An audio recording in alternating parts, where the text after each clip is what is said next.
Hello everyone. Hey Rifters, what's happening? Welcome to SundayVR. I'm your humble host, Cymatic Bruce, and we are ready for another jam-packed show of action. Excellent. Oh, yes, excellent. Looks like my wonderful best mods in the world are here. Rubik and Cal, dude. Oh gosh, I love you guys. What is this freaking? That picture's gonna be posted everywhere. It's just everywhere. Spam everywhere. Oh, great. Hey, what's up, everyone? Welligen, welcome to the spam craziness. Thombird, Cableman, Solstice, Sorian, what's happening? Alex64, all right, in the house. VR Read. What's happening? I saw VR earlier. Bellardo is in the house. Troach! What's up, dude? Matt Scrumful. What's up, Jespionage? Yes. Woody!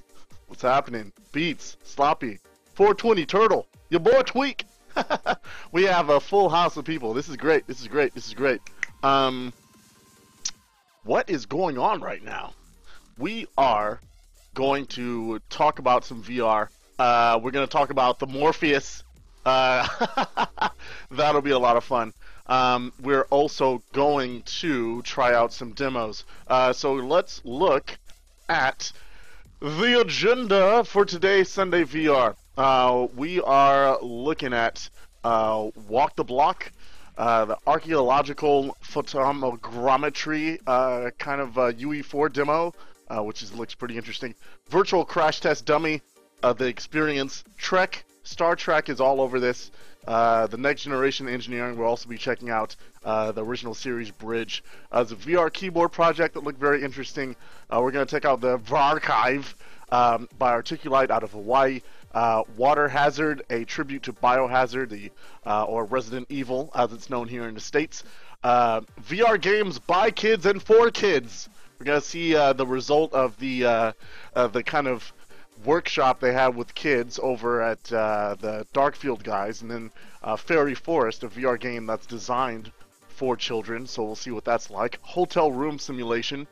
It's not a horror thing, but seems like it should be. And Minotaur Rescue VR unfortunately does not work, so we're probably going to check out something really cool, Star Conflict, instead. So I'm actually going to take Star Conflict, and I'm going to move it up here, so if we get time I want to go ahead and check that out, because that is a game on Steam. They have Rift compatibility, and it's pretty cool. VR games not purchased, Rue. Jeez. VR games are not purchasing children. Not until the singularity hits, anyway. All right.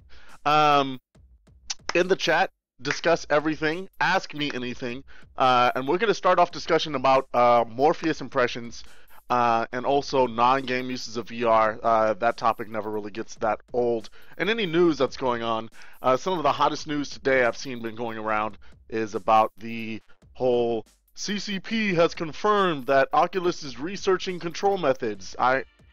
That's not new. There's nothing new about that. We've already known. Like Palmer has confirmed, Nate, Joe, all those guys have confirmed that they're looking into that. So let me know when they announce a product. My t-shirt is from rugaming.com, one of the sponsors of the stream. Then we have roadtovr.com, definitely visit there. And I am wearing pants, damn it. Okay, I'm not not naked. SVVR Action also have an announcement regarding SVVR as well. So Silicon Valley Virtual Reality, it is happening. It is going down, and it is going to be on May 19th and 20th. It's coming up. We have got all kinds of craziness happening. All kinds of things have been confirmed.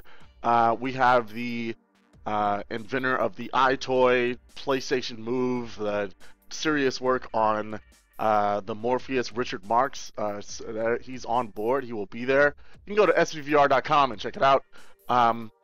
And this is not looking too good. This needs to be spread out or whatever. But yeah, so what we're going to be doing, the announcement is that we're going to have a special enthusiast community pass, what we're going to call it. We're going to have a limited amount of spots in which we're going to have, some people send in like a paragraph of why you think you should go, maybe a screenshot of what you're working on, and we're going to select some people that'll get a very, very much reduced rate to still get to the conference. So we're going to work on getting that. We've got a lot of feedback, Carl, Nana, and I, about indie developers or students or other people that are out there that would really like to go to SVVR and just can't swing the fee for admission. This is an industry conference, so we're trying to keep that fee there so we can actually pay off the bills and not end up in the hole. We're trying to break even, which we are not quite there. But we still want to reach out to the community and do that. So stay tuned for more details about the SVVR community pass there, and we'll get some of that going on. Excellent. Morpheus. Blarg. It's good. Morpheus is very good. Wow, it's good stuff. Most of you have probably seen the video that Matt put up of me experimenting. It's on the front page of the subreddit. I did a lot of silly things that I want to try to break it, and I ended up breaking it by pressing the wrong button. So it wasn't really breaking it; it was just my my fault pressing the wrong button there. But yeah, it was very responsive. There was a little delay between what I'm doing and the screen because it's like their share screen they have, which is a great idea. It's really really good that they have an undistorted display on the television, which is very smart of them over the Sony engineering team, the Morpheus team. But in the simulation, it was spot on. There was like very, very little latency between the move controllers and my motion and what was happening. Some of the challenges was the positional tracking. The positional tracking did lose me a couple times and then pick me right back up. So there was kind of some shifting. There's still some weirdness going on there. I experienced the same thing at GDC. It was very weird. Like I was having some issues, and I don't know if it's a lighting situation, if it's something else going on. But Morpheus does have some challenges with positional tracking of the headset right now that they're still working on. So yeah, DK2 definitely has it beat there. But the screen looks beautiful. The FOV looks great. It's some very, very, like whatever display they're using, you can hardly detect any kind of screen door effects. And the positional tracking actually got me really, far out to the side and really low. You saw the picture of me on the ground putting my sword into the dummy from the bottom. I want to look under, and it stayed on. It didn't lose the tracking and stayed with me the entire time, which was great.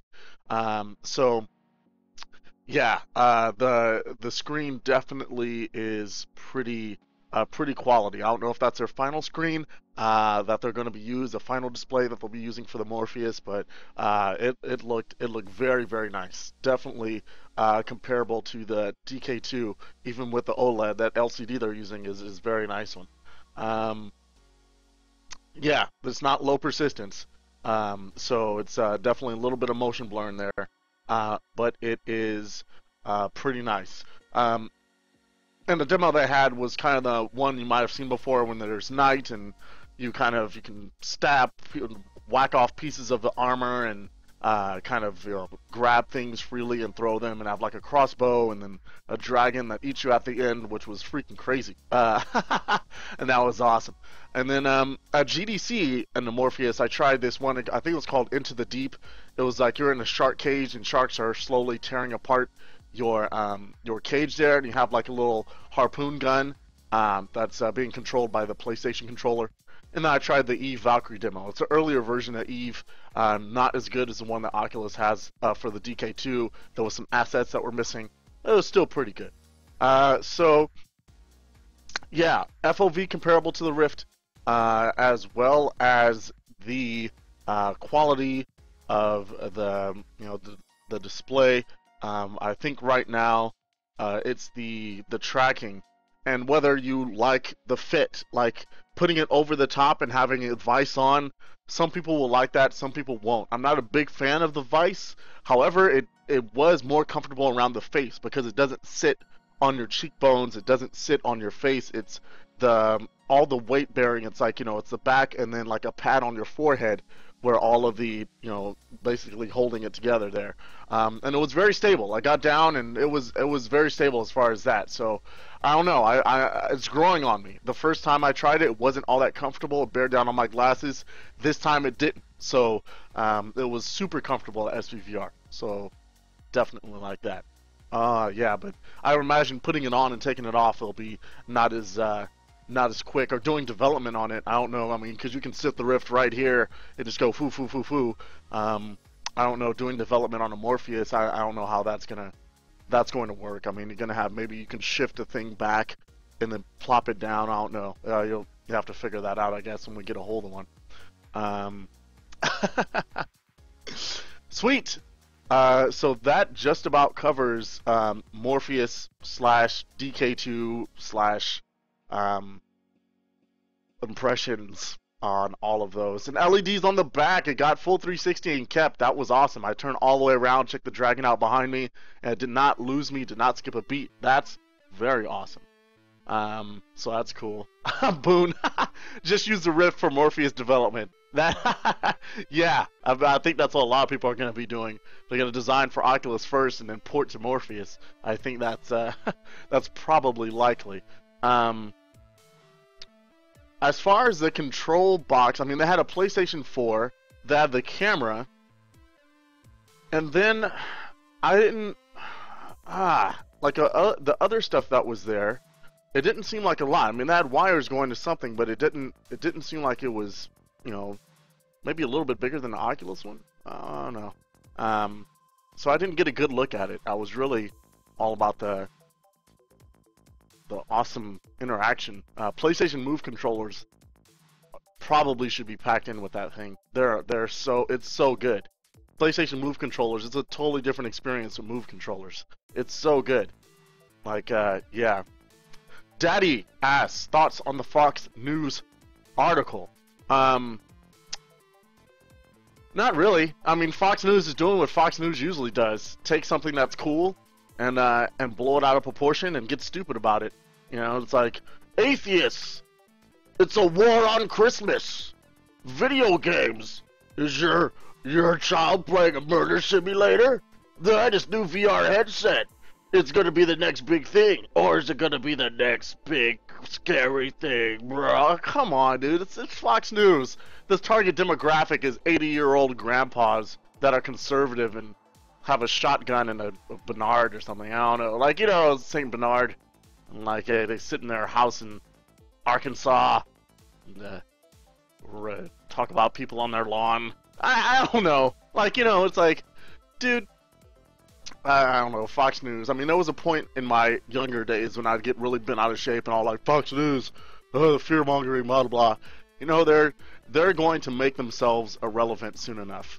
Like, you know, they're making money off of the people that actually still buy books, right? So, so Bill O'Reilly and Glenn Beck and those guys, dude, I mean, that's what they're doing. I mean, they're like, hey, no, and they're yeah, there's no future in that type of thing. It's just very sad that people that have such short-sightedness get such a loud platform to scream their obscenities from. the totem. I'm very excited to see exactly like what's up with the totem, like to get a hand off on what's going on with it. That would be pretty cool. I mean, all of their specs look cool enough. You know, it definitely yeah, I don't know. I mean, it seems like they're doing something pretty cool. I mean, they have some ambitious stuff that they're trying to do as far as some kind of, you know, controller emulation, and like, I guess with PlayStation 4 and Xbox trying to like emulate, basically do like injection drivers via hardware, kind of. I guess that's the best way to explain it. Kind of like do what Tridef and Vorpix does, but via hardware from the Xbox 360 or PlayStation 4. It seems like what they're trying to do. I don't know. So yeah, it's just injection drivers, so it's not support per se. I mean, you know, and it's kind of a little bit taking advantage of people that don't really understand. You know, people will figure that out bad enough or soon enough, and I think that'll hurt VR if, you know, we're not upfront and honest about this. Like, hey, you know, you think it's going to be awesome to play Battlefield 4 in all its glory in VR, and that's probably not going to be the hotness. You're probably going to want to play Myst, right? You know, and absorb the environment and not want things exploding all around you and diving. Maybe not this generation of VR players anyway. Maybe our, you know, our younger brothers and kids will be adapted playing VR from 8 years old, and they'll want something all crazy, all fast. But I mean, hey, you can check out how many people are still playing TF2 with VR right now. I'm not. So, yeah. Yeah, and very good. Excellent. Also, last note about the Morpheus, I was pretty impressed as far as how well it ran. It was running off of a PlayStation 4 there. It was not running off of a PC. It was off of a PlayStation 4. And it ran well. It was great frame rate, you know, great latency as far as that was concerned, and it also pushed out the share screen as well, which is pretty cool. And that worked out really well. So I don't know, in a heavier game and a different demo, well, it looked different, but it was good stuff. And the ginger ale is making a hole inside of my chest. That's awesome.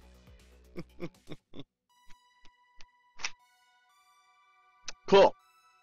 So, now that I've talked a bit, I think that we're going to move on. Oh, Matt, thanks. Qualia 3D. Yes, for those of you that don't know, I am now Director of Community and Developer Relations at Qualia 3D, and we are bringing web browsing into the virtual reality space. Everything that's cool about the web in VR, plus bringing those things, plus another layer. We'll say that way, another layer or two. So we did a closed alpha at SVVR, and it went very well. People were very impressed, and we are just having a great time. We're just looking for people to hire. So you want to go to qualia3d.com, check it out.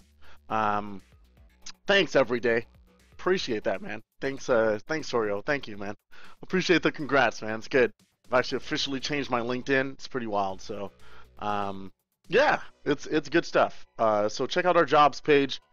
See what we have going on. And we are looking for front end web folks, back end web folks, networking as far as game, peer-to-peer, multiplayer type stuff, back end streaming type action. So yeah, we have a whole lot of positions that are open, and we're looking to hire people yesterday. So check out the jobs page at Qualia 3D. All right, yeah. Let's move right along here. We're gonna go ahead and start our gameplay portion of the stream and make this happen. So the first is going to be called Walk the Block. It's this VR experience made by Eric Bouchard, and love the same name. And it's Walk the Block. Essentially, it was on Rift Enabled. He had like an actual description of what the game was. Let's actually do that. Let's go to riftenabled.com. the place for all of your VR demos, as well as We Are VR. It's a good place too. But Walk the Block is this thing here. Let me see if I can get the description. There we go. And random blocks created in this space. You have to see how far you can walk. When you walk on a block, it starts to disappear, and the darker the color means it's about to disappear, or it's going to disappear faster, I think, is essentially what we've got going on. Yeah, so let's just boot it up and see what's going on. I'm going to keep the music on. I'm not sure if this one has music, but we're going to find out if it does. And after this, I might start up a poll. I want to see what a poll is going to do to the stream. Last time when I deactivated the poll, the stream went smooth for the whole time. So I don't. Maybe there's something on the back end with Hitbox with the poll. So I'll make a poll in a little bit, but we'll check that out. So let's go ahead and find this here. This is Walk the Block. Excellent. 1280 by 800, fantastic. We're going to switch to game capture here, and we're going to start this demo up. Let's do it. All right.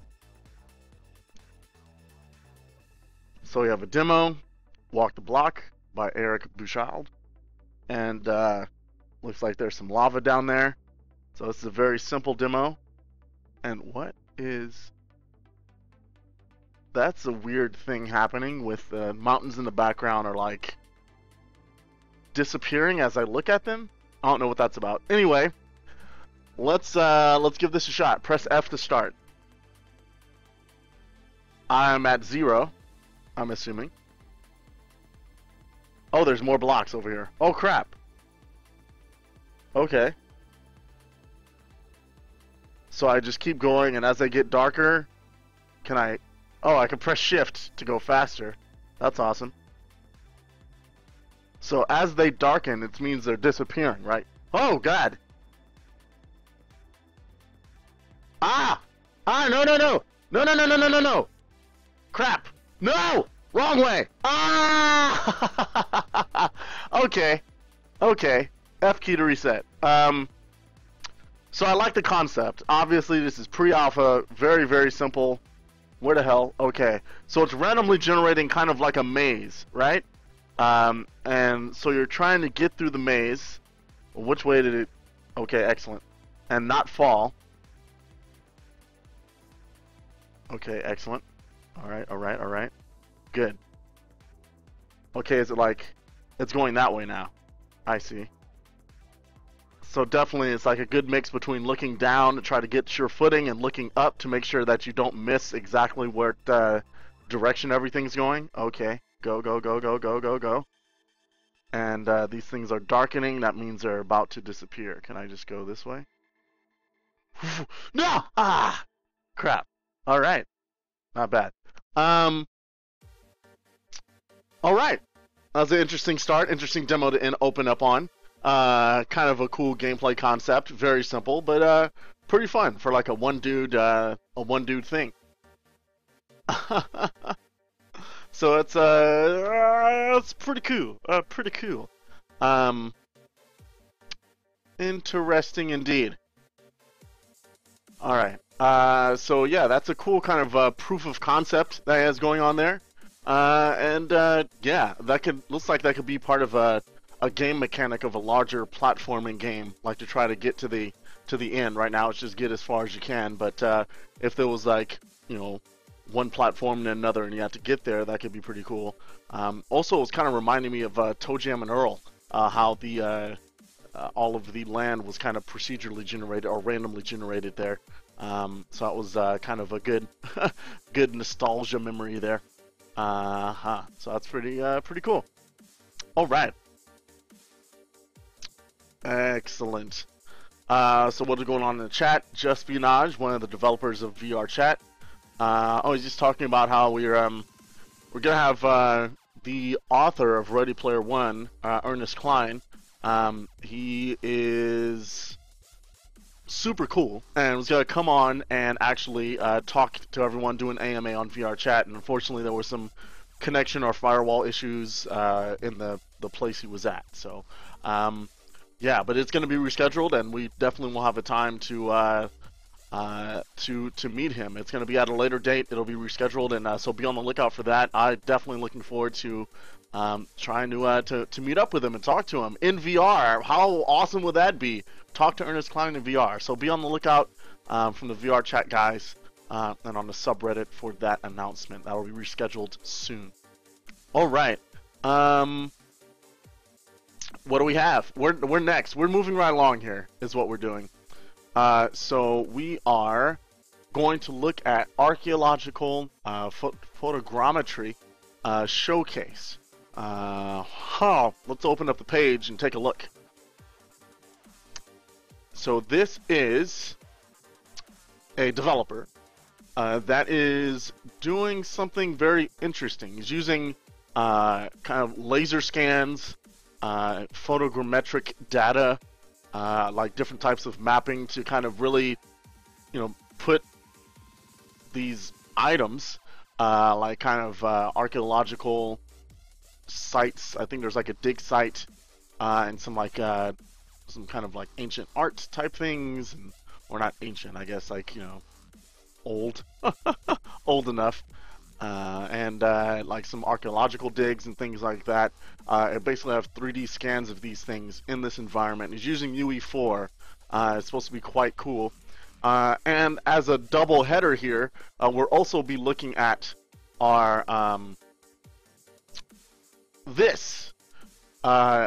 Thank you to Everyday for putting this up. It's a guide to getting better FPS and quality in UE4 demos. So we're going to go ahead and follow that as well on this, and try it on this demo and see exactly what we will get out of that. And Everyday actually did make a video explaining this process as well.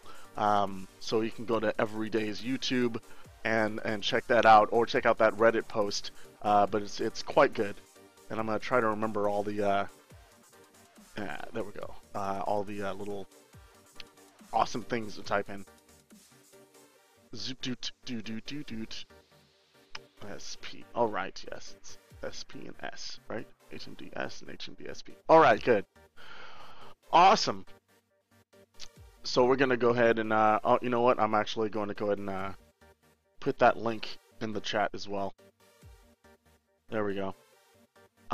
So we can go there. That's Everyday is just doing great stuff in the community, just making great educational and informative videos about some technical things in VR that like this, like the UE4 adjustments, or like the time warp effect in the new SDK preview.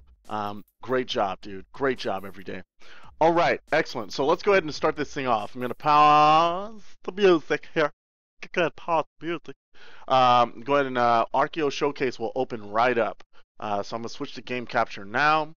And we're going to go ahead and open the Archeological Showcase. All right. So we're in this environment, and we're going to do a couple things. So first, let me go ahead and put up stat FPS. You can see the FPS that I'm actually getting. So facing this way, I get 60. But facing this way, you see I'm getting like 40, 41, 42, right? A couple things I want to do here. I want to go to the console, tilde, Oculus dev on, do that. Press tilde twice so it keeps this stuff. And HMD warp 1 equals 1. Supposedly this is to get around a bug. And then after that it's HMD warp S. Yeah, S equals 0.05. 0.5, sorry. So here we go. So I got 0.5, and what that does is basically the real estate on screen there, you see, is much lower. So let's go ahead and let's go back and let's every day recommends to increment this number by a little bit. So like you say 0.6, and it widens, and really you do this with the Rift on until it's something comfortable, right? UE4 defaults like 1.7, which is really huge, and so instead what we're gonna do is I think mine was comfortable, same as every day is about 1.2, 1.3, and I don't, yeah, I can go 1.3. There we go. That's a little better. So there we go. So with my C lenses, this about does it for me. This is pretty decent. Someone with bigger lenses will probably not dig this as much. Or probably see some edges. So I'll pump it up to 1 point, not that big, 1.4 maybe. There we go. That might help some of you that are watching on the stream with ARBs. Maybe it won't look so bad. All right. So I've changed that, and now this is kind of saving. I forgot. Dang it! So that was a distortion scale, and it doesn't really affect frame rate, but it does affect your image quality since you're squeezing more into a smaller space. If that makes sense. And then the next we want to change the screen percentage by typing in HMDSP and then a number. So we're going to go ahead and do that. Let's switch back to the game here. Wow! Alright, and there we go. HMDSP. And you start at 30. And you should notice that there's a huge spike in frame rate and a decrease in picture quality. So let's do this. So you can see like the frame rate is, at this point, it's jumped by about 15 frames or so, but super blurry. So what I'm doing here is going to increase, maybe I'll go by to 50, and you can go by 10s, and you keep going until it's it looks pretty good while you're still getting a decent frame rate. So let's go like 70 here. So picture quality is not the best, but that's not bad. Let's go to something here. Yeah, I can go a little higher. 90. So frame rate is kind of about the same where it was, but it definitely is certain spots it's doing much better. Like here, it's at 62 again, which is awesome. All right, and so yeah, that's kind of what you're doing to increase your performance in UE4, right? That's the kind of thing. You can find out more details from Everyday's video and his Reddit post that I linked in the chat, so you can check that out as well. Alrighty then. So hopefully we'll see some more optimization. Yes, TNT. Yes, I totally agree. We'll hopefully see some optimization with UE4, specifically for VR to kind of improve all of this madness and get this a little better shape. But alas, let us keep moving. And this is, I'm switch this up again. This is no longer walk the block. I changed my ticker here, and this is the Archeo Showcase. I'm just gonna put that because the full name is too long. Excellent. All right, let's go back to demo and make this happen.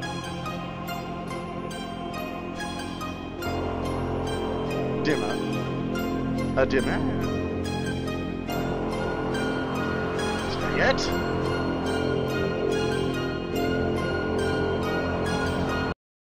No! I've switched windows too many times, and now it hates my face. Ah! Oh, OBS. Capture the action. Yeah! Alright, sweet. I don't want to have to restart and do all that again. So most of those settings are not saved.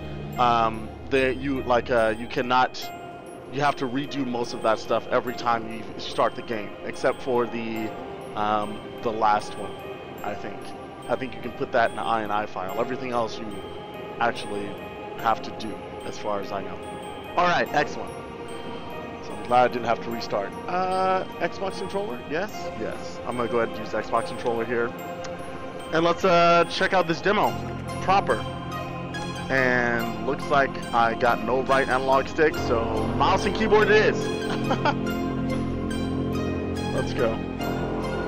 Chrono Environment Laboratory, UMR 6249 CNRS, University of Franche-Comté, CNRS National Center for Scientific Research, Centre National Recherche Scientifique, is a public organization under the responsibility of the French Ministry of Higher Education and Research.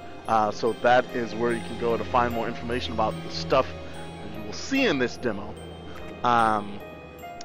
And there we go, some information about the university itself. So let's peek in and see what we've got going on here. You'll notice a lot of this stuff in here is kind of the default assets that you get with UE4. And this is an explanation of photogrammetry, science of making measurements from photos.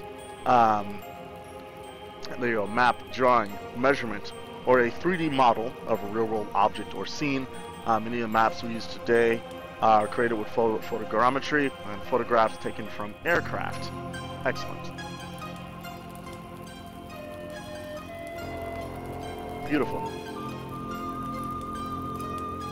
What is that the Karate Kid music?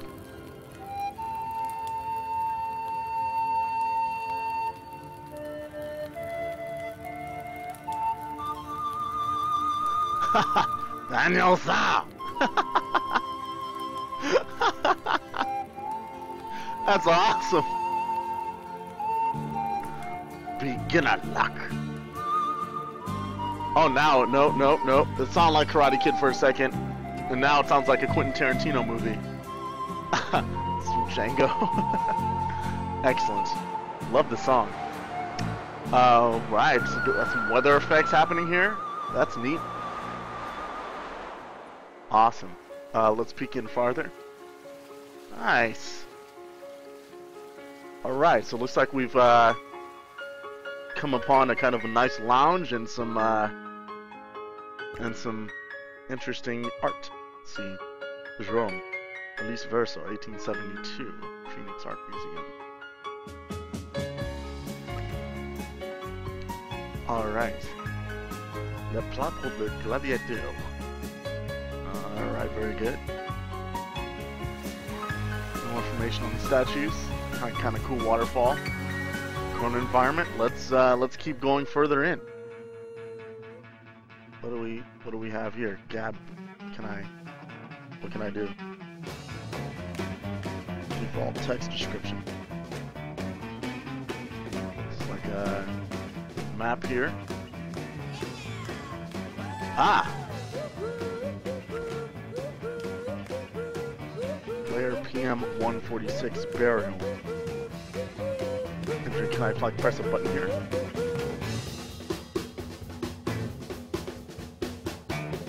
Such random music to explore, kind of like, which is essentially kind of a museum type thing. Let's go up here.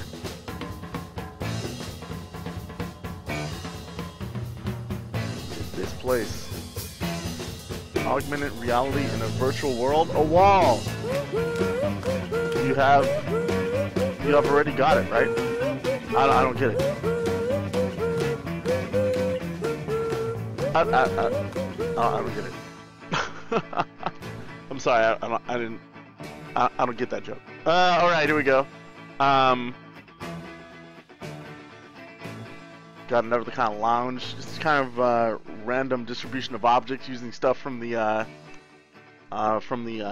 effects demo, like a cool particle effect. It's going all around. That's kind of cool.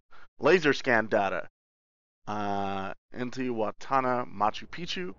Laser scan data was acquired in 2005 rather, by Anji Payne. Oh wow, so we got some laser scan data from Machu Picchu. That's cool. Intihuatana is a ritual stone associated with the astronomic clock calendar of the Inca. That is really cool, man. I take that's very cool application to take laser scan data of an actual area, and then I can just explore it, and or anyone can explore this in VR. And if the laser scan data was like of high enough fidelity, you might even be able to gather some scientific data. I did some of that with, or not did some of it, but saw some of that at UC Davis with Doc Ock. So I got some cool stuff in the cave with LiDAR. Most notable Chihuahua is archaeological site located inside Sacred Valley near Machu Picchu. Excellent. Dang it. My video's probably going to get a copyright strike for taking the music from Kill Bill, but that's okay. Name of the stone is derived from Kuchiri, and it means sun, and Wada means for tie to hitch. Literally means instrument or place to tie up the sun. Cool. Thanks for playing. Nice. So this is that's pretty neat to take laser scan data, and you can see this is interesting. So you can see like with the laser scan, you get behind and you have no information from this side, like there's nothing, which is interesting. So you see you get behind here, you have nothing. So it's like whatever laser scanner device. You can also see like down here, you look down, there's nothing. So the device, you can probably ascertain where the device was positioned to gather this data through the window. It got all of this seemingly too. This is pretty good. So I wonder if where they placed the device, or was it combined maybe 2 or 3 spots that they used to get the data that they got.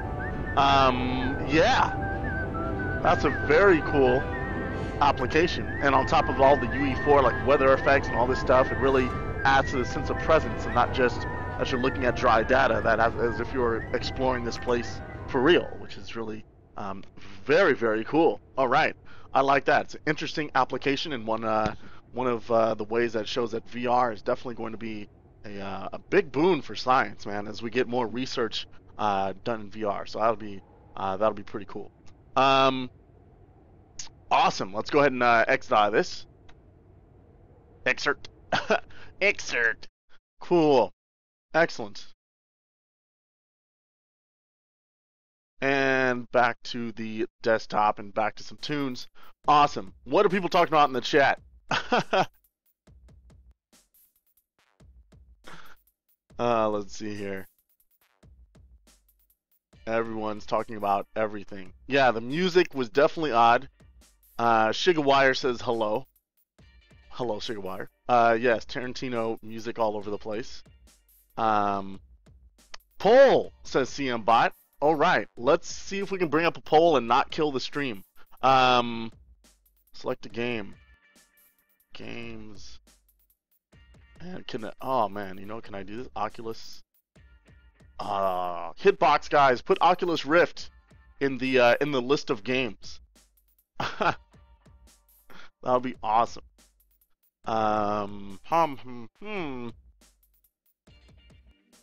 Is Star Conflict on the list? Yeah, I'm gonna put Star Conflict in there. Awesome. And because we will be playing that later. And then poll. We need a poll. Yeah. Morpheus, Totem, Oculus, or the micro. Oh, you know what? Yeah. It's since we've had some stuff.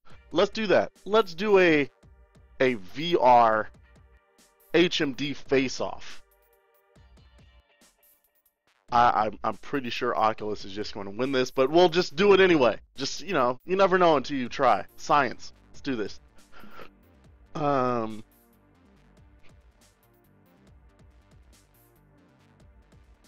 Are you going to pick up?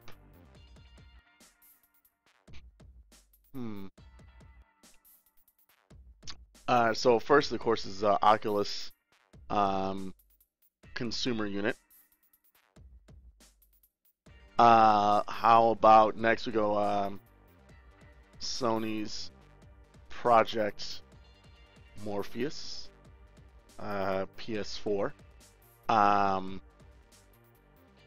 Maybe the what was it? True Player Gears Totem,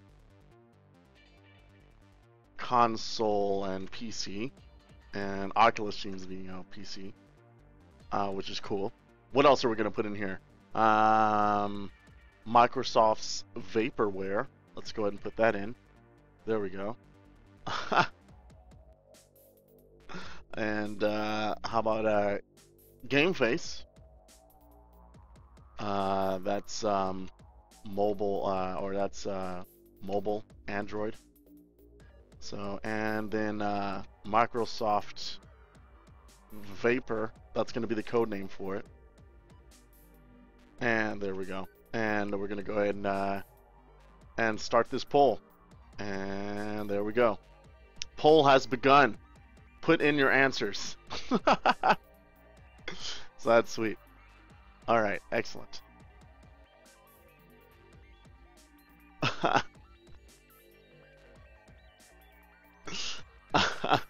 So, beautiful. Poll is up.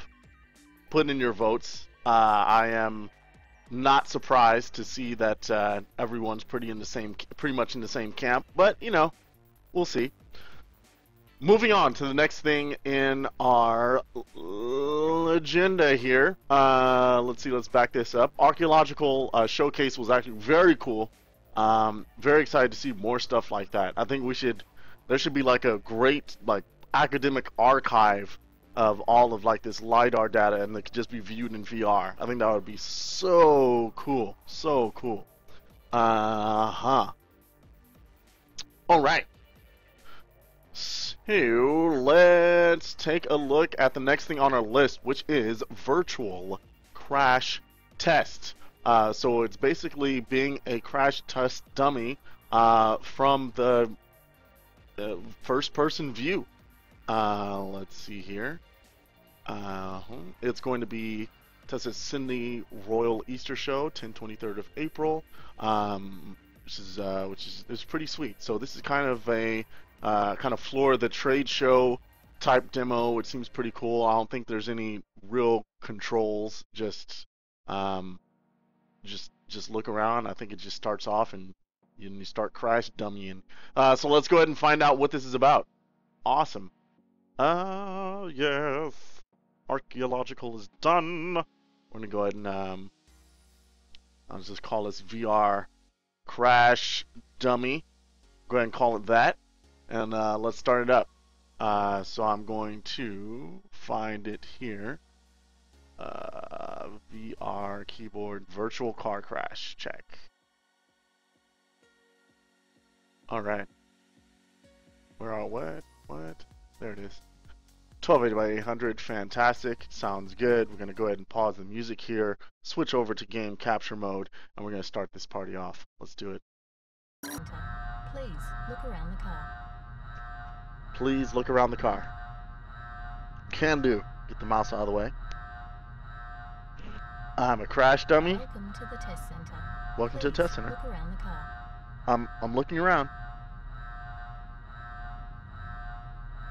Am I supposed to go up there?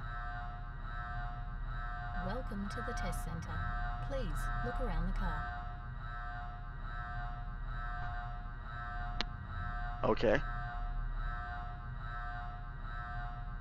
I've looked around the car, damn it. Please look around the car.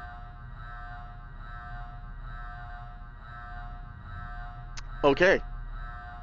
Pressing controller buttons, nothing's happening. Welcome Someone to give the me a test clue. center. Please look around the car. Huh. Does look like a Ford. Welcome to Page the test down center. to Please start the look around demo. the car. Thank you, Sean. Page down? What the? Ah, that's interesting. Okay, page down starts the demo. Welcome to the test center. Please look around the car. Over the years, car safety has improved dramatically. That's not only good for drivers, passengers and pedestrians, it's also good for crash test dummies, like you. Now don't worry, this isn't a real crash test. It's a simulation that gives you a first-hand experience of the advances in technology, showing you how much safer you are now compared to just over 30 years ago. So take a good look around the car, and the first crash test will begin shortly.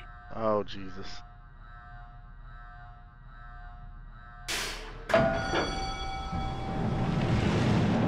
Oh, no.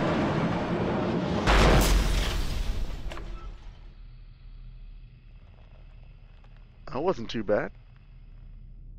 Feel pretty good. If you look to your left and right, you can see the amount of safety features a modern car has to protect you in an accident.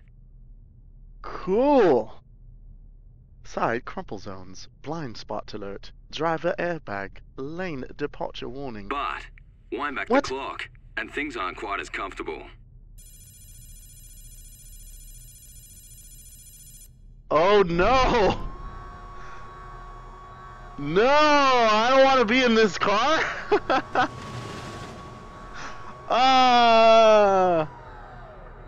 Some 1982 You're now POS. sitting in a car built 32 years ago.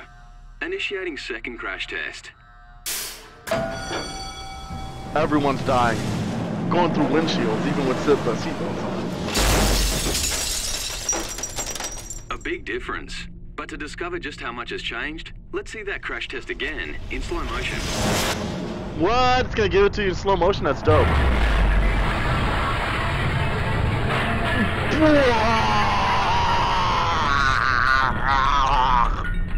God.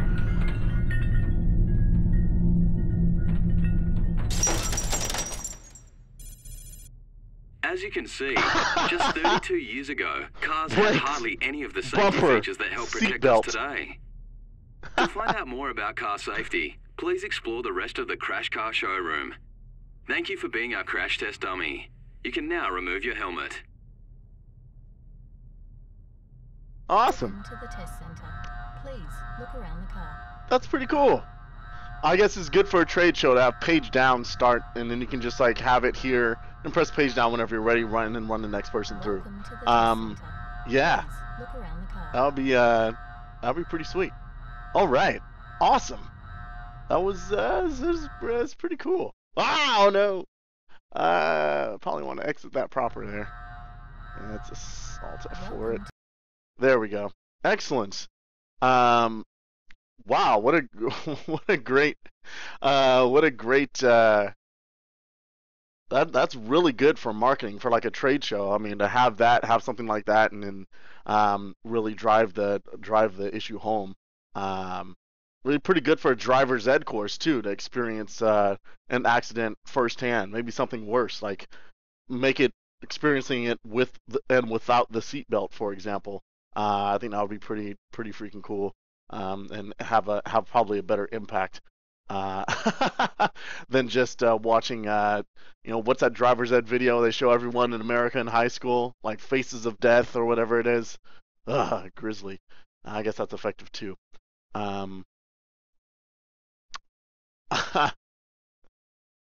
So there we go. Let's see what the chat was talking about here.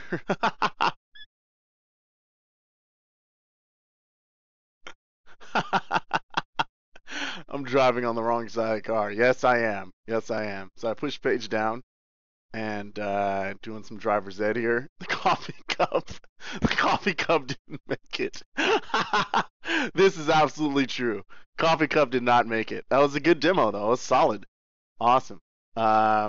Sweet, got the test dummy. I remember those commercials back in the day, man. The guy would dress up as a test dummy and like talk. It was classic.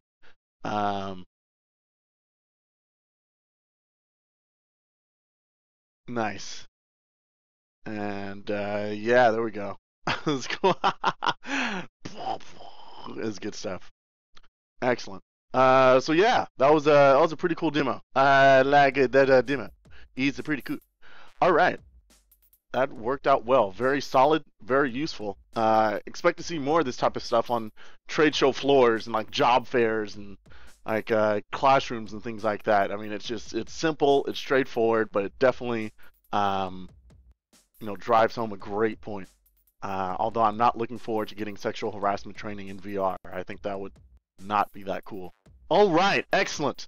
Let's move along. Next, we have something I've been so excited for. I held off, and I didn't try this because I wanted to do it on Sunday, and give you guys my first, my first look, first impressions. But this is the engineering wing. It's the engineering department from freaking the next generation, and it has simple interactivity. Oh my god. Oh my god. I'm losing my face right now. This is amazing. Like, where's Jordy? Where's Jordy at?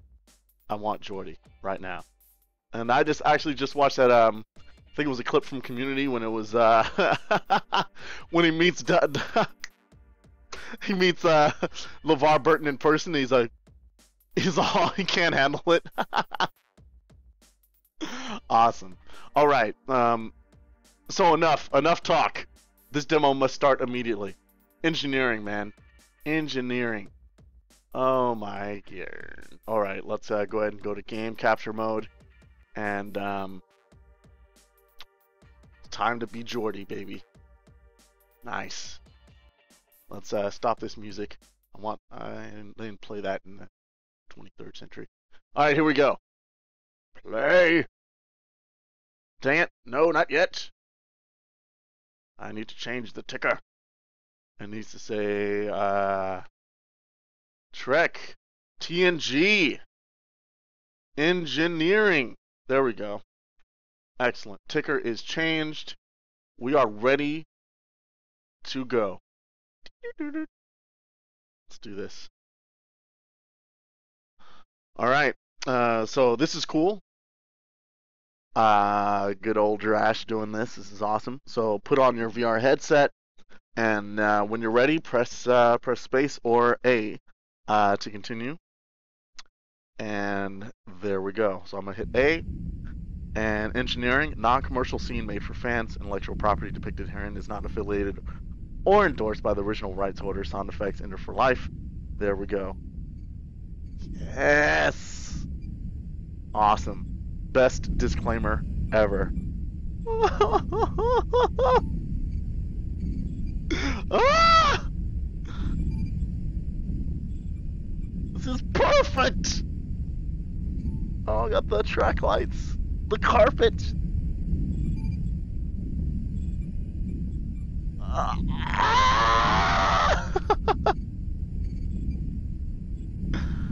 Galaxy class, U.S. Enterprise. Showing everything. Do we got anything over here? It's just dark. Got nothing. Now for a Unity demo, this looks absolutely gorgeous. Let's see what we got here. It's like it's has a reflective surface, and we have all of this stuff. Oh my goodness. I remember the episode when Jordy like phased through this and he couldn't find anyone to actually notice that he was there. And Data is like, there's a change in the readings. Anyway, what? Yes!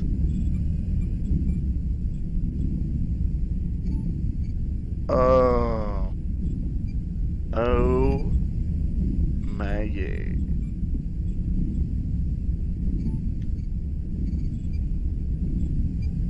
Alright, having trouble talking. I want to describe it. It's just, this is the dream come true. This is like beautiful. Like the sound is great.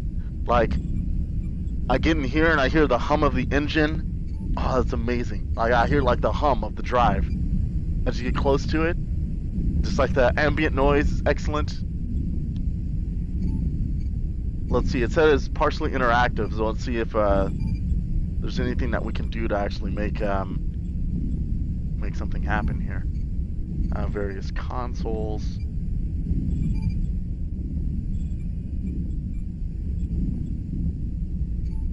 All the stuff is beautiful. Looks very, very clear. Just like the Voyager demo.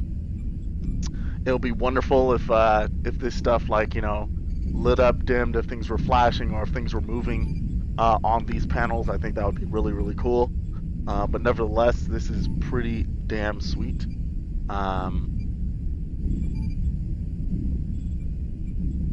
Let's see. So far, I'm pressing buttons and not really getting anything to happen.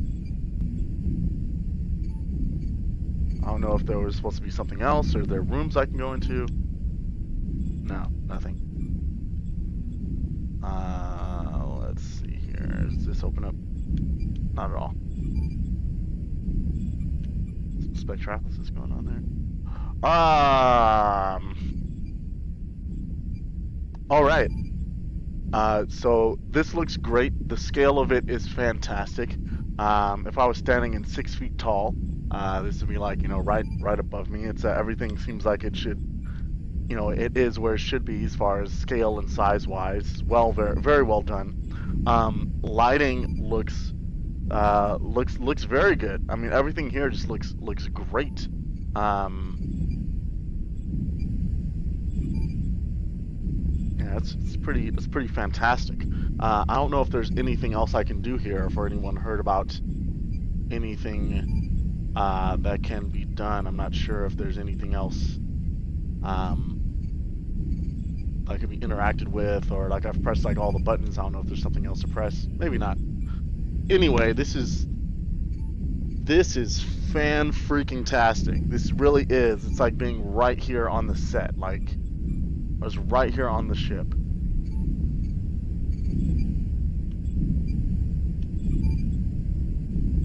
Oh God, I'm just gonna want to just watch so many Next Generation episodes after this.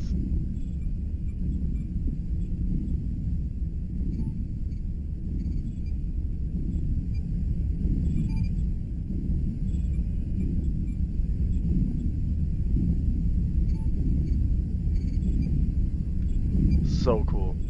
So freaking cool. Yeah. Super solid diorama. Said there was some interactive stuff, but I'm not sure what, if anything, was interactive. I didn't get anything to open up or to change or anything like that.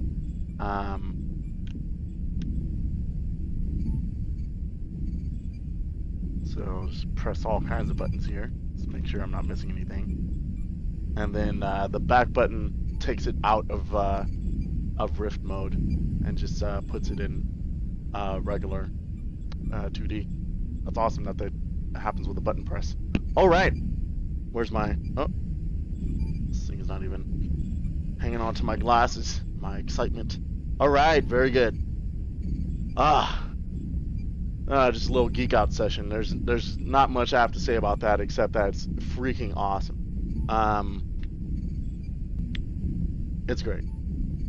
It's great. Like on this one, I feel about my height. Like the roof does maybe a little bit taller. I don't know. Maybe I should do this standing up. All right. Yeah. Let's look at Bruce's pants here. And there we go. Yeah. So standing up, looking around. This is so much better. Like not sitting down is because it's like this strange disconnect when you're sitting down in here. So standing up, I actually do feel my normal height, and I feel like the roof is maybe about 7.5, 8 feet tall, maybe less, and I'm 6 feet tall. I would expect like in a starship, the roof wouldn't be too tall, but it's comfortable enough.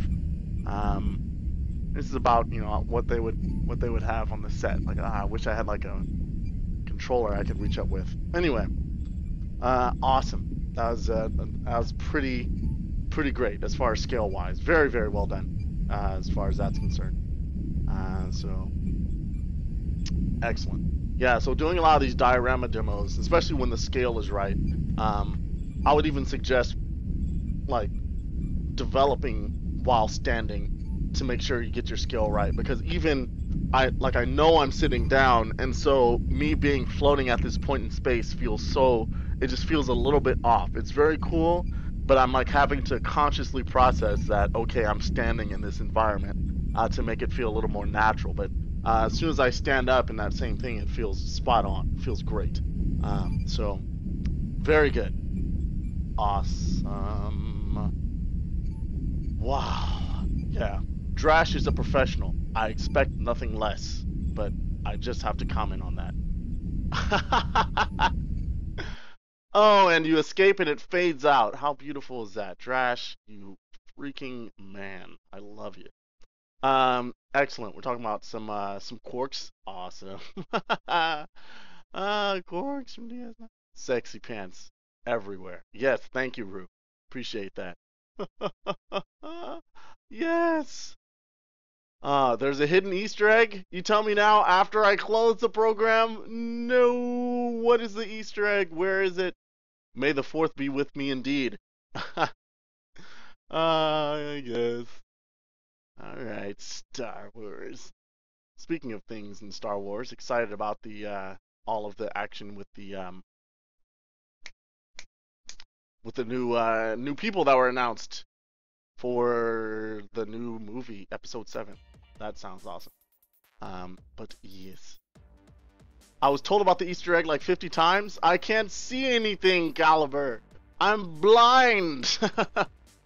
I can't see anything. I was geeking out too heavily. I'm so sorry. Don't hate me.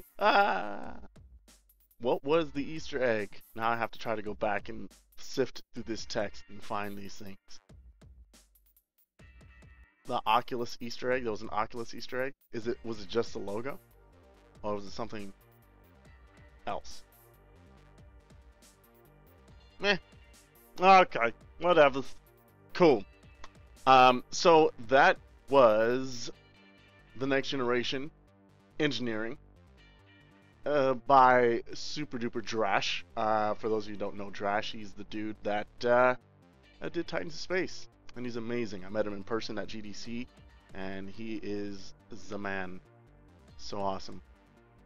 So WASD, blah blah, toggle VR mode, VSync, and just prediction value, and there we go. Cool. So yeah, great. That's a great demo. That's an awesome demo. I will have some friends that will be immediate VR converts as soon as they see that, without a question. That's great stuff. Let's go and stop this here and reset this. Okay, very good. Next up, we are just moving right along. We're going to check out the VR keyboard project. This was posted on the subreddit not too long ago, and it's this developer. It's basically working on a virtual reality keyboard interface that would be used for maybe a variety of purposes, maybe used for folks that are disabled in some way, and they'll be able to kind of interact with the game and still type things in without having access to a keyboard and all of that good stuff. And in general, I think this is an important problem to try to tackle, how we enter information or have a keyboard that's going to be readily handy in the VR space, which is it's a difficult one. It's a hard problem to tackle. So we will check this out. VR keyboard. Yes. Absolutely. 1280 by 800. Riftastic. And let's go to game capture mode. And we'll start this off. And let's play. And capture. Okay. Here we go. So this is the VR keyboard. So what you have is everything is look based, and it shows you what you've typed at the bottom. So we have like so I'll just do like HEIJKL LO hello. You can see down there it typed hello. And there we go. I can do space and W O where are you? R L and D. Sweet. So hello world is there. Yay! And typed it in. I can also delete. If I keep it there, it does nothing, so I have to go back. If I want to delete a word, I can clear the whole thing. that takes longer. Well, it's like twice as long as everything else. And I also have some modifiers here. I can go all lowercase, all uppercase, and then I can also go numbers as well. Excellent. Go back to lowercase letters. Fantastic. What's something I have, or that he has here that's real cool, is that he can adjust the circle speed, so it can make it like much faster. So let's see what it is at maximum. There we go. So it's fast. It's like T, R, F, G, Y. Or something like that. There we go. So it's like super, super fast. And there clears everything up. And it has like some dead space areas for you to move around without any fear of actually activating anything. And then if for the aesthetic, if you want blue, red, or white letters, you can totally change that as well. It's just kind of inside of a basic cube. It'd be cool to put the dead space in an area that's actually like looking straight ahead. I think that would be pretty cool. Because you look at G and it's like, oh, like if I just had like a big blank area where G was, where my head would be normally at rest, so I don't have to hold my head at some awkward kind of position there. But otherwise, this implementation is pretty cool. I like it. I think it's a great idea, and I think in certain situations, it could actually fit the bill quite nicely, depending on the user and what those user needs are and what type of game that you're actually dealing with. So that can work out. It's be pretty cool. And yeah, so until we have very, very solid voice recognition that is just like super, super good, I don't know. I haven't tried voice recognition programs in a long while. I mean, there's like Siri and stuff like that, which I haven't done too much with because I have an Android phone. I've done Google Voice, or not Google Voice like the phone thing, but like the voice recognition on the Android phones, and it's okay. So yeah, but like something like Dragon or something, I don't know how well that works now. I know they've been working on this stuff for years, but I have no idea how good that stuff actually is nowadays. Dragon's been around for a long, long time, so I'm not sure how awesome they are. But there we go. Excellent, excellent. I think it'll be interesting to see if we can license some Dragon technology for a game or something. I wonder how expensive that would be, since they've been around for so long. But yeah, that should be pretty interesting. I wonder if there's a way to just tap into that type of thing and use it for a game. Sweet. So this is a VR keyboard project. Very interesting. A cool implementation, and so far it's looking pretty cool. I think the dev that's doing this is doing it for a school research project, if I'm not mistaken. We can see, here we go. Here we have some info. So Oculus Rift Honors Project. There we go. So it's JP Tiger is the user, and he's doing for his BSc Computer Games Technology course. So this is what he's doing this for. So so far this is very promising, man. It works pretty good. It's pretty solid. So look forward to seeing that, and upvote if I haven't upvoted already. It's pretty cool. So we can go ahead and I don't know if the link has been posted. So let's go ahead and post that link here in the chat. Question. Love VR17 as a question. Go for it, dude. Shoot.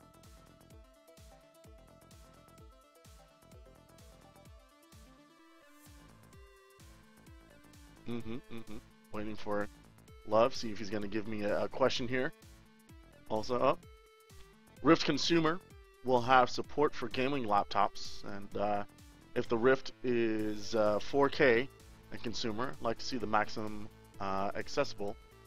What do you think? Yeah, I think it will. In fact, let's see, can I reach this here? Get underneath my green screen and see if I can get this. Awesome. So at Qualia, we're using these. the Razer Blades. This is gaming laptop. It's got it going on. I've used my Asus as well, Republic for Gamers laptop. That had a i7 and a 560M. 560M inside of it. This is a Razer Blade from not this year, but last year, 2013 Razer Blade gaming laptop. And this has a 765M, and we use this to actually do our Rift. We do our Rift development and testing on here. So I'm thinking the consumer unit will be just fine with gaming laptops. It'd probably be once it goes 4K. I think it's all going to depend on what the software is, right? I think the 4K is still going to be cool. You're probably not going to be putting it on insane settings. Even with my 760 that's in my desktop, with the consumer unit, if it's at some crazy resolution, I'm not sure. I'm prepared to run things at medium to low settings to get VR at an acceptable frame rate. That's all right. Are we gonna even see 4K? I don't even know. I don't even know if we're gonna even see an actual 4K screen for real. We might be able to put things at 4K in downscale or whatever. It's every day I try that, putting the 4K 0.5 frames per second. Awesome. Then you have to start reversing it. It's I get 2 seconds per frame. That's be SPF, and so that's crazy. But yeah, I'm planning on upgrading my video card once the consumer unit comes out, and then we'll do that. But I think for as far as the panel, it'll probably be maybe a 2K panel, is my guess. That'll be sufficient, around the 2K mark or so, and then that'll be cool. Maybe the game runs at a lower resolution and gets upscaled to that screen or something, or I don't know, or I don't know. There's certain ways you can do things to get around that situation. But my key thing is I want the frame rate to be good, and yeah, the refresh rate, frame rate, I want that to be really, really awesome. So if the graphics are, have to be lowered in quality, then that's cool. Yeah, I think that's fine.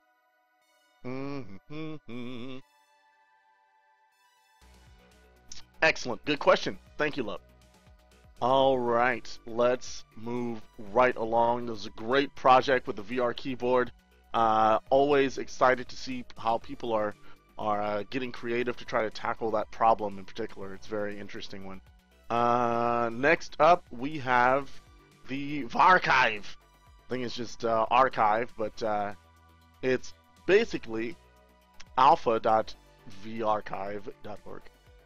And this is a site for viewing panoramas in VR. To make the site work, you would be using the VR.js library. You can get that. It's on GitHub. It's a GitHub repo. VR.js. You can get the master. I think that's it. And it has all the info you need here. If you find it on GitHub, Benvenique is the user, and you can get instructions for how to get all of that working there for the JavaScript library. And also, this is intended to work on your phone, on Android, iOS, or whatever, accessing this website, and you're getting the same thing. It's tagging into your phone info and letting you see your panoramics here. And along with this, Articulite Kai, who is making this, is also making a viewer that is going to be used to. Oh my goodness, what is going on here? Let me change that. Change the ticker here. But yeah, a viewer for specifically viewing those things and checking them out and slipping your phone in, kind of like a Drovis dive style, but something a little sleeker and more focused, from what I understand. So very excited about that too. So we're gonna go ahead and check out VRchive archive. and check that out. Let's upgrade the ticker, and I'm going to actually go ahead and slot this into chat, and there we go. So let's actually just check out the website. So I'm going to, well, what am I going to do? I am going to do this. There we go. Am I getting, is this, that's actually not working at all. And that's fine. All right, let's try this instead. Looks like I'm gonna have to take some things away. And the ticker can stay. And there we go. Excellent. So I think this is gonna be the best way to do this. So we have some things put in here by Wormslayer, some panoramics of the Minecraft world, I think, and we have some other things going on. So let's just start here. This is like someone's slightly messy backyard, looks like, and I'm not sure what the source was. I don't know what took this photo, but let's take a look at it.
Hello, hello? Ah! I don't know what that's about. That's weird. I'm sorry. Weird. I don't know why that happened. I don't know why the sound just magically cut out. Awesome. I am back. Thank you, everyone. Ah, God, I need something that will actually just pop up. Yeah, I need a Skype yeller. It's gonna be a new term.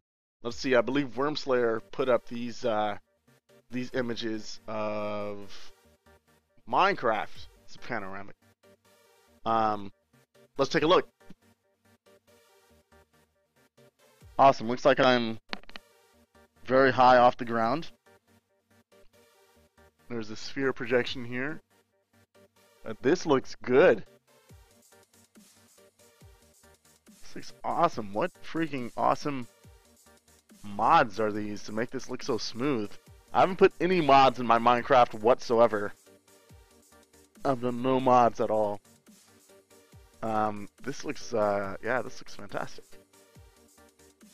It's like I'm just like floating in the air and looking around this crazy area. Awesome!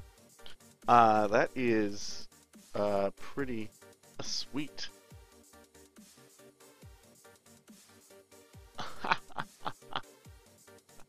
Let's see what else we got here.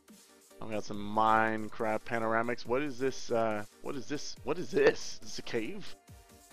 Is this a cave? Oh, there it is. Load it up. It's oh no, it's like a. What the hell? I'm so confused. It's like inside of a tree stump.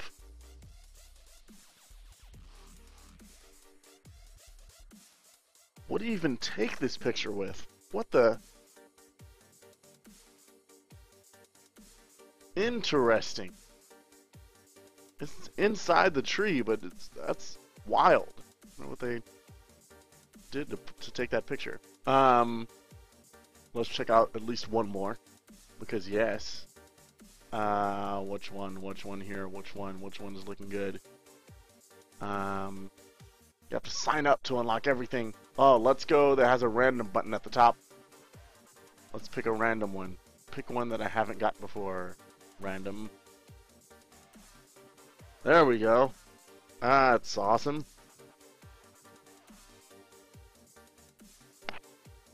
Alright. It's like this is in the middle of nowhere. It's like I have no idea where is it? What is this? It's like a middle of some random desert. And someone drew an A or perhaps an arrow into the ground. Or is it a flag? It's a flag. And someone came up to here, got some footsteps. It's mysterious. Alright. Pretty cool. Very nice. So that's kind of a cool interface and nice application of VR to take these cool high resolution pictures and these high resolution panoramics, and it puts them on a spherical projection, I believe, in VR and right off the web. And you can upload your own, pics to share and for people to check out. So it's kind of has the potential to be like the VR imager or the Vrimager, so to speak. But it's yeah, it's still some issues as far as depth or scale, depending on where the camera is or how close you are to things. But it's very cool. It's yeah, it's all monoscopic, and it's pretty sweet. And Articulite is in the chat, and you can ask him questions if you wish. He can tell you some more info about it. But it's yeah, it's pretty sweet, man. Yeah, digging it. So well done, Kai. Roll, man. You rock. All right, here we go. Put the mask back on. Get this poly back in, and the chat is back as well. All right. Boom and boom. Sweet. So that was the VRchive. VRchive. It's pretty cute.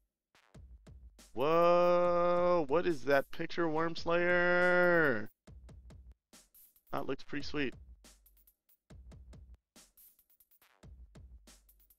Ooh, cool. Let's keep it moving, shall we?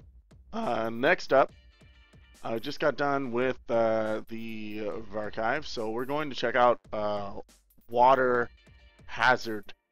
It's a homage to 90s survival horror games. Let's check out the page. Kind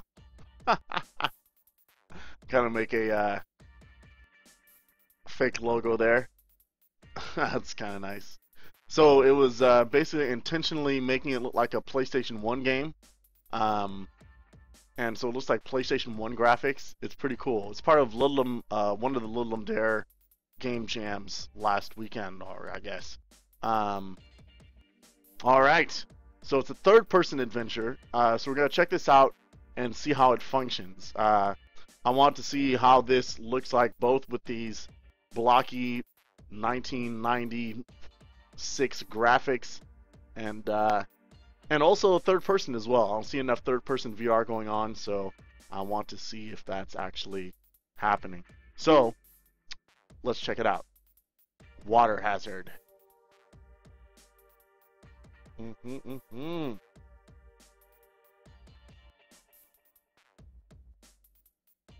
Cool.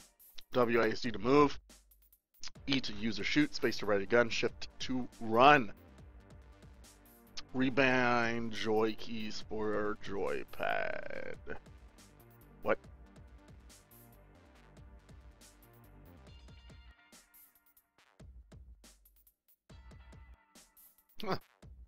All right, that sounds fine. I'll just go with that. All right, let's do this. Switching over to game capture. Check. Pausing the music. Check. Changing the ticker. Check. Starting the game. And capture. Awesome. Let's see what we got. And it's tab to put it in Rift mode. Sweet.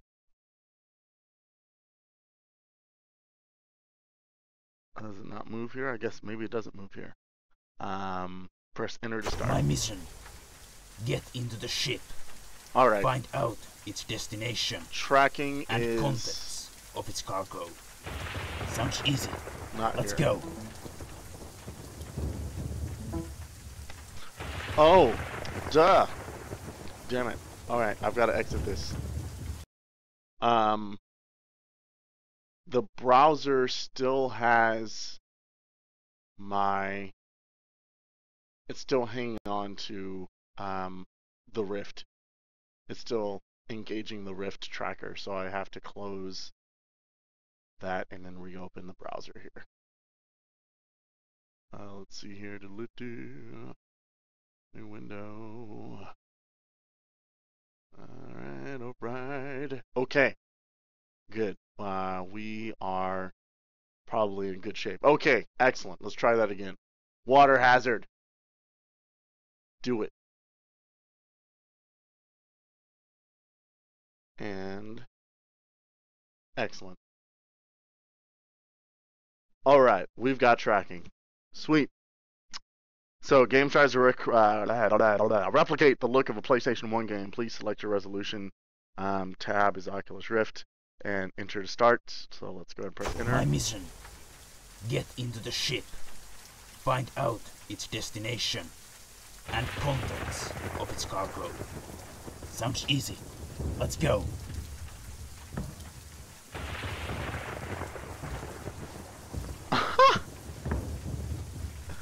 It's like... it looks so... You can clearly see the skybox like it's clearly a cube. And the water looks like it just goes and just stops. It goes... This is legendary. So I can use the left analog stick to rotate and then move my guy forward. I guess A is to investigate things, B is to shoot, or B is to aim. No! And evidently another button is to exit the entire game. Why would that be to a face button? No! And X to stop the whole thing. That's cool. Damn it. There we go. Excellent. Let's try this again. My mission. Get into the ship. Find out its destination. And contents of its cargo. Sounds easy. Let's go.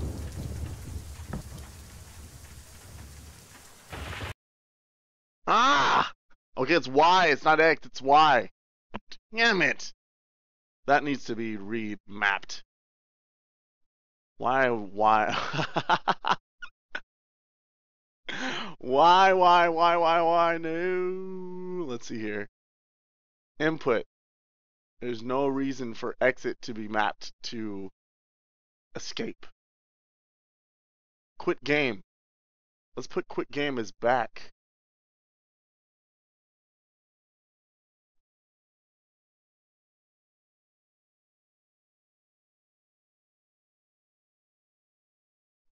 Okay, I think that's good. Draw gun. Yeah. I'm gonna remap these things. So quit game was actually mapped to a face button. Change that to back. Run. No, what?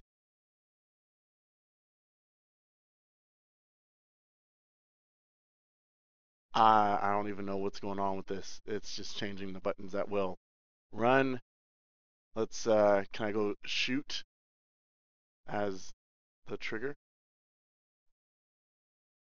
Nope. Joystick. Use shoot. Maybe Y. There we go. Draw gun. B. Alright, excellent. And run. A. Alright. Let's give that a shot. And quit game. Back. Alright. Let's try this again. Oh, TNT, you're out of here? Alright, have a good one, man. Check you later. Let's go.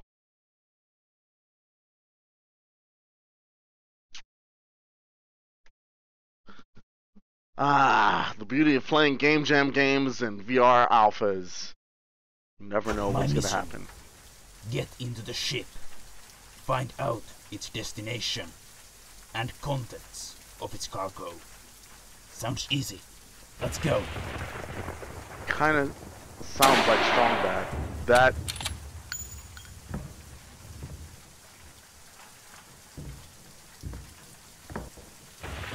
Alright, excellent. I can run, but I can only run the direction. Oh, I remember when 3D games were like this. Oh my god!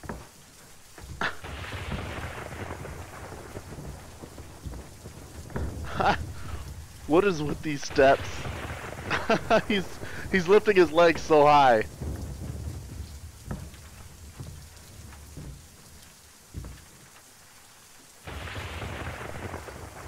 These polygons are doing whatever the hell they want right now. They're just dancing. His face is dancing. I have no idea what this guy looks like. Hey, homie. Leave the ship. It is sinking already. I warn you. I won't tell you a thing. And there's nothing to be found. The ship will sink, and no one will ever find out its secret. Thank you. I'm going to continue to high step around the ship until I find something cool.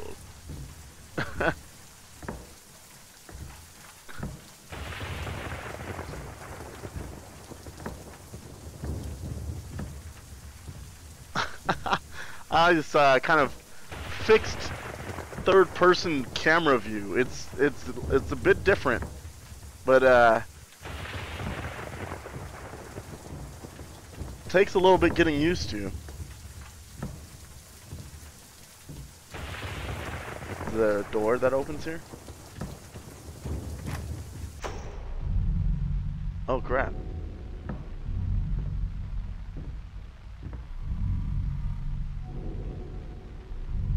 Oh, this just seems messed up. It's so weird doing this and like he's like right here. I can get a close look at my buddy. Oh, there he is. Like, would I be able to see a monster, or like I look back and now and suddenly there's a monster or something? That'd be so evil. Ah, yeah, that's a little bit jarring there. I guess I'm not going downstairs.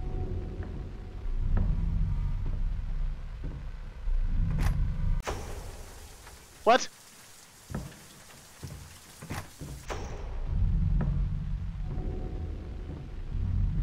Okay.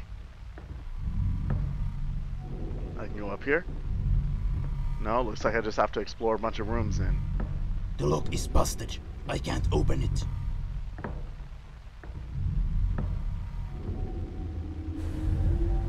I came out of this thing.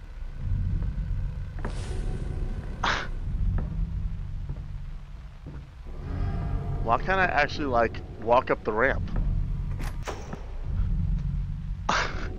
You press Y to access the ramp, I guess. That's what that is. The door here leads into the captain's cabin. What's up, Captain? The door is locked.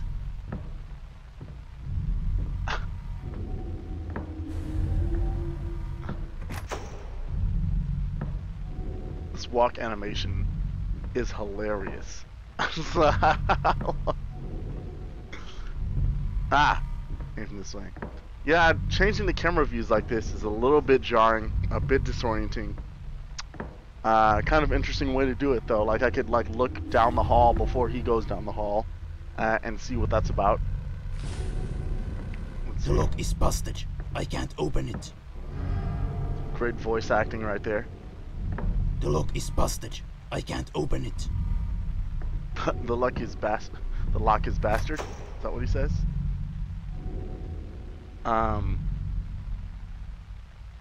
Is that water or goo? I don't know what that's about. What is this? The lock is busted. I can't open it. The lock is bandaged. The lock is postage. The lock is postage. This is getting weirder. The lock is busted. I can't open it. Lock is postage. What's going on in the chat? What do we...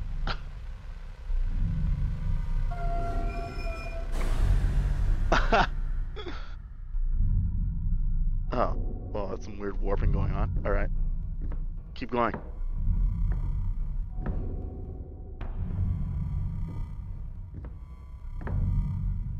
What? Lasers? I thought this was an old-timey boat, dude. What the hell is this?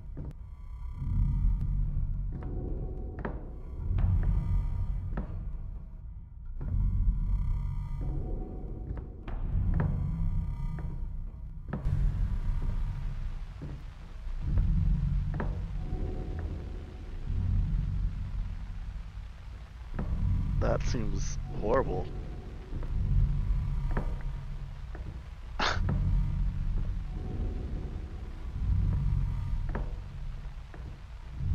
Ah! Where is he? What the hell happened to my camera? Well, am I drifting or something? Ah!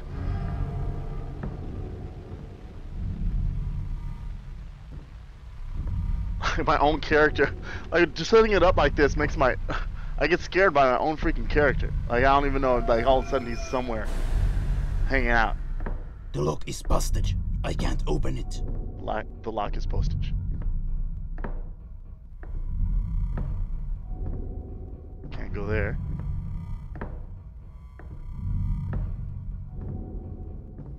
Here. Where's he at? He's over there.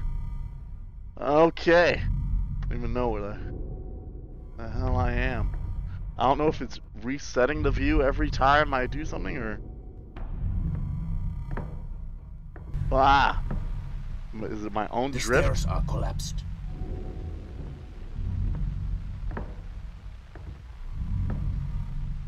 Alright, no idea what else to do here.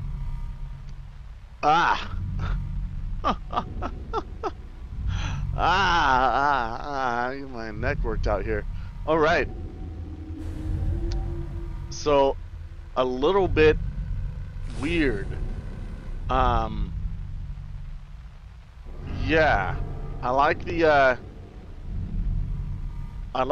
originality on display here. It's definitely very cool. But I wouldn't say that this is something that's practical though. I think this is... I mean, there's like... This is just random. I don't know, I need like something to be able to reset the view or something. It's very weird. I think part of the reason why these games worked and why they built suspense so well is because they are able to control the camera view and control exactly what the player sees. But I can foresee, like, if something's coming and you can turn and look and see it coming ahead, I don't know. I wonder if that totally changes the dynamic. Like you're totally expecting something or see some things you're not supposed to see or something. I don't know. Yeah, it's a pretty cool application though. It's a pretty cool demo. So far all the doors are busted. I haven't come across anything except a weird computer room and lasers, which totally look out of place in all the stuff that's happening here. So yeah, not sure what to think about this demo yet. let's see. Maybe if I face back forward after every camera change or something. I'm not sure what exactly to do.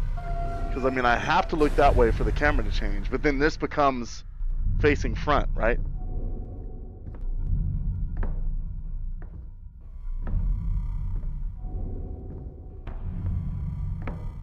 Now this becomes facing front. Yeah, like if I have to... Like if I just face front and then walk him forward. There we go. And eventually it changes the view to this. So yeah, that's probably the trouble. If it's just changing your view, it should just reset your view in a way so like this is an absolute forward. Wherever you start your demo is like an absolute forward.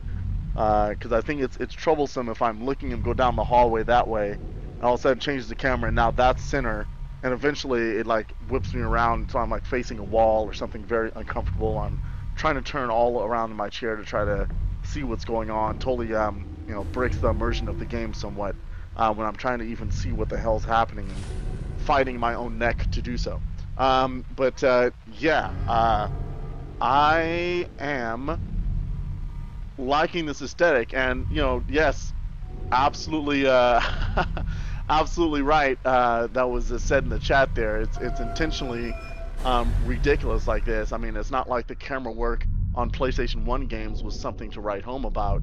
It's just as horrible and unwieldy as this. Bowl is out of here, man. Oh, so awesome to see you here. And have a good night, Bo. Have a good night, man. All right. So nothing happened yet in Water Hazard, but I think I'm going to call it because I don't want to stretch my neck too far there. But there we go. It's pretty awesome. Definitely a great reminder of Resident Evil, the first one. I played that with my cousins at night, and it was hilarious. We were actually really scared of that game. All right.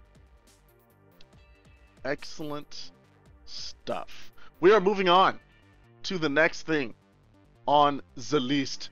The next is the original series bridge from, once again, Star Trek. Oh, can't get tired of that. This one is by Enda, and for some reason it signed me out of the developer forums. Whatever. That is just so odd. I don't know why it does that. Well, let's just dive right into it. So basically what we have here is the Star Trek bridge from the original series. And I believe you can sit in the chair, pretend that you're Kirk. So let's go ahead and do that. It's kind of a Trekkie action here. Let's see here. Let's get TOS Bridge. Check. 1280 by 800. And fantastic. Let's make this happen. Music. Gone. Trek. TOS Bridge. Ticker is changed. And let's change the game capture and do this up. Oh, yes. Alright. So this is just a nerdgasm is what's going on here. This is great. Welcome to the bridge of the Starship Enterprise by Enda O'Connor. Awesome. And looks like I'm inside the turbo lift. Use my Xbox 360 controller. And yes!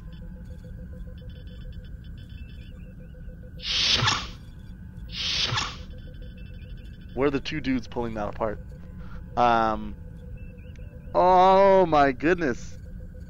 USS Enterprise, Starship class, San Francisco. Nice. That's sweet. Alright, so we have various stations here. So this one was Spock's, right? This was a science engineer station with this huge thing that you look into, and then he's like, Captain. Something, something, something. And on the other side was Uhura.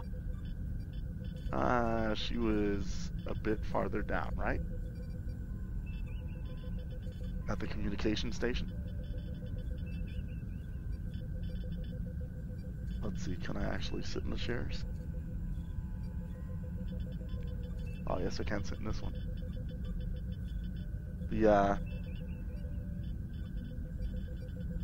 Oh, that's awesome.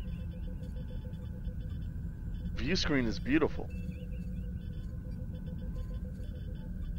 View screen might be a window on some other part of a 3D environment, which would be pretty cool. Let's go and let's get into the captain's seat here. Oh, it automatically lowers you, so as if you're sitting in Kirk's chair here. Ah, there we go. Oh, I guess I have to stand like this. There we go. Perfect.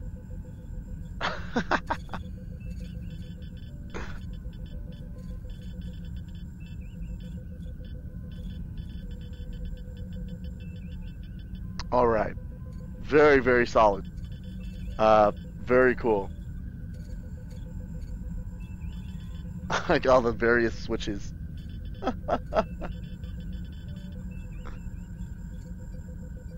All right. That's freaking awesome. Oh my god. Ah. That's a pretty cool. That is a pretty cool mechanic. When you just sit down. So that's not like the Voyager demo where you press buttons and things get fired. Let's see. Nothing's happening. Uh-oh. Whoa. Oh, that reset my view. Alright.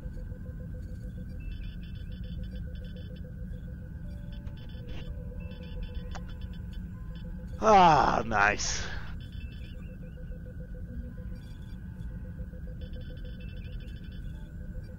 This is entirely just one of the most explicitly cool experiences I have in VR, to like explore all of these Star Trek sets in real time. Like, this is something you could charge money for. I work with the Tech Museum, and I've been at the Star Wars exhibit and the Star Trek exhibit. And the Star Trek exhibit had like a physical mock-up of the entire set from the original series on the Trek exhibit, which is pretty cool. People definitely geeked out over that. But I mean, it's only so much you can have work there, and it was like a kind of a small portion. It was only the interior portion. Here it was like the seat, maybe this console. It wasn't even as detailed in real life, But this is the type of thing that people would probably pay $20 for, to just have like a guided, like even just a narration over the TNG Engineering, over the Voyager Bridge. Even if it was just narration and you get 10 minutes to explore and look at wherever you want. I mean, people would pay money. Like, they would pay good money to do this, without question. Like, this is great. This is like a geek's dream come true, right? You are in your favorite universe and just inside and not necessarily doing anything. Maybe down the line that won't be good enough, but right now just the novelty of basically being able to sit down in one of your favorite sci-fi environments is really awesome. Oh man, sweet. Yeah, even if it's Earl Grey, hot RP bar, engage, make it so. Any of those, like, yeah, take us out. It's like anything. Yeah. Oh, that's cool. That is very, very cool. All right. I'm gonna exit out of that, and I don't know if I played a similar one before. I played one that was made in Torque 3D. It was a bit different. I did not play this particular bridge. This is a cool one. The one made in Torque 3D was also good. It had like more of the ship. It had like a lot of the ship actually in the Torque 3D version. That was not even available for public. That was like a closed project. So that was cool. That might have been the one that you saw me play before. All right, Inda, wherever you are the person, and I love you. You're great. All right, let's keep it moving. Just got done with the Trek Original Series Bridge. We are going to move on to VR games by kids I have a folder of 4 games here that we're going to check out. And I'll just move these to the side for the time being while we go to the website and check it out. So, the folks that were or are doing Darkfield, they held a workshop where they basically guided some kids with learning Unity and doing stuff in VR. And they had a bunch of stuff to some of, like, you know, they did an introduction. They had like hydras there and racing wheels and controllers and all kinds of stuff, a bunch of computers, equipment in there. 16 kids, 4 teams, programmers and 3D artists they took roles on. And the 4 games were Space Shooter, Car Revolution, Horror Escape, and Dentist Simulator. And they went through the whole kind of game jam, game designing process where they, you know, did like some storyboarding and some concept art and good stuff like that. And it was very cool. They ended up releasing their games. So I remember, if you remember this was in a subreddit a while back, but it was pretty cool to see it happen, and definitely the type of thing I would love to see more of. And VMU is out of here. Oh, VMU, man. Have a good one. I know this is about the time when you have to work, so you will be missed, my friend. So VR games by kids. Ticker is now updated. So let's go ahead and let's start the first one, Car Revolution. Let's check it out. I'm not going to set up my racing wheel to play this. But let's just go ahead and check it out there. And game capture. Use the controller and see if that works okay. Alright. And let's play this. And capture. Whoa! Sweet! I have a flashlight. I have a steering wheel. I have a... This is the rear view mirror. It's like I'm in a go-kart. Oh, he said I can use the trigger to move? Hell yeah! The skybox is a little borked, but everything else is pretty sweet. Look at this. No excuses, people. Some freaking 10 through 12-year-olds put this together. You can. That's awesome! What happened? I run out of gas?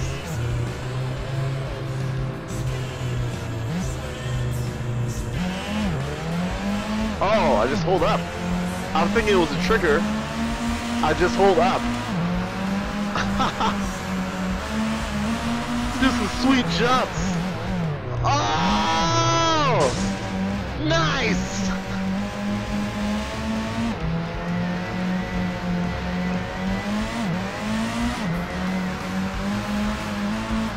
Here we go. Oh, wait a minute. Here we go. Yeah!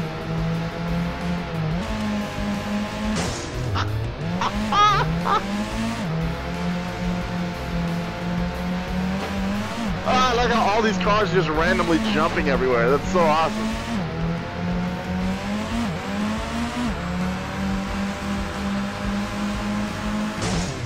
Oh, drifting.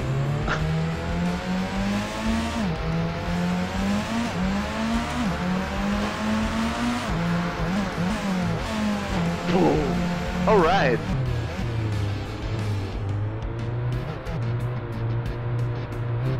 It's just like, all right, can I stop it? Can I?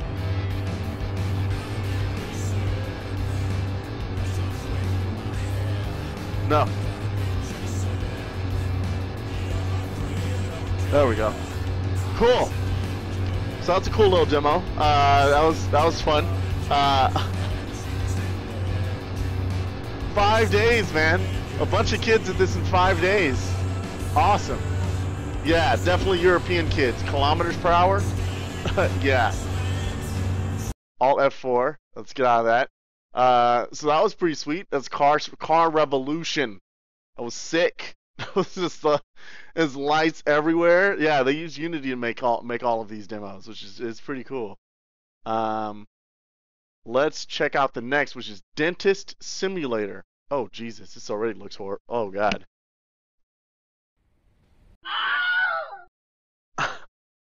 You lost. What was I supposed to do? I'm in the chair. Do I have to like move? All right, can I start over? Let me start over, dude. Come on. Kids are so mean nowadays. Can't even exit. All right, here we go. Let's try this again. Dentist simulator. Go. Play.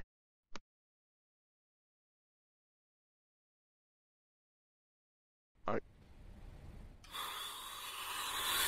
Ah, I see. I get it. Yeah. Oh. I refuse. I refuse. No. No. So it's just a timer, see how long you can last versus the dentist. Uh-huh. Yeah. Screw you, dude.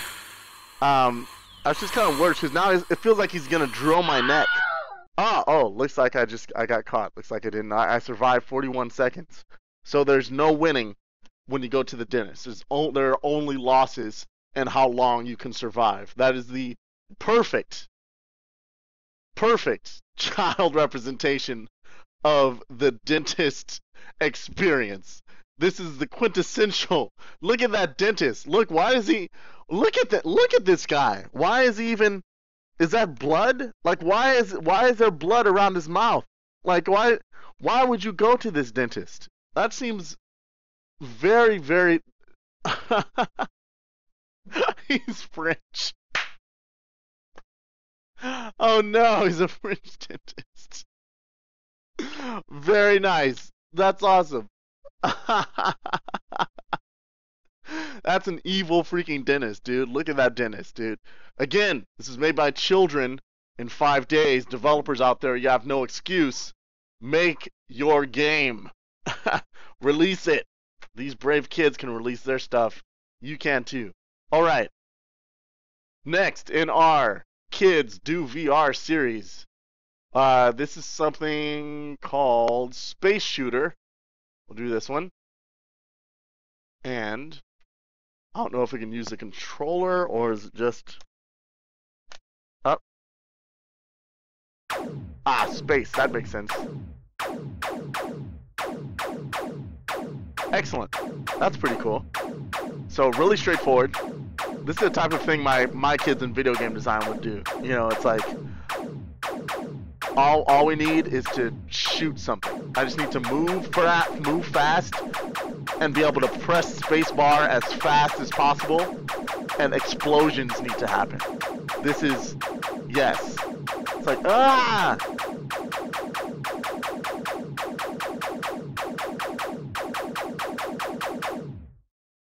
And looks like they just float past me, so I'm a spaceship. I can't really see much of it.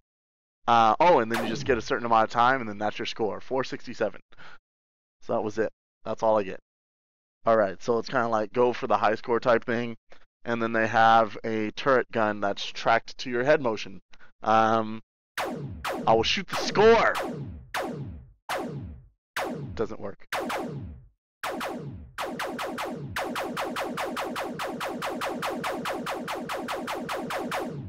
The simple joys in life. All right. Awesome. So, pew pew, pew pew. Indeed. Thank you, Simon. That's exactly right. Let's go and check out the last one, what's called Escape. I think it's kind of a horror title, and it requires the Razor Hydra. So we're gonna go ahead and get the Hydra hooked up here and do this up. Oh yeah. Hydra time. Time to use a Hydra. It's been a while. What's that? Alright, here we go. Excellent.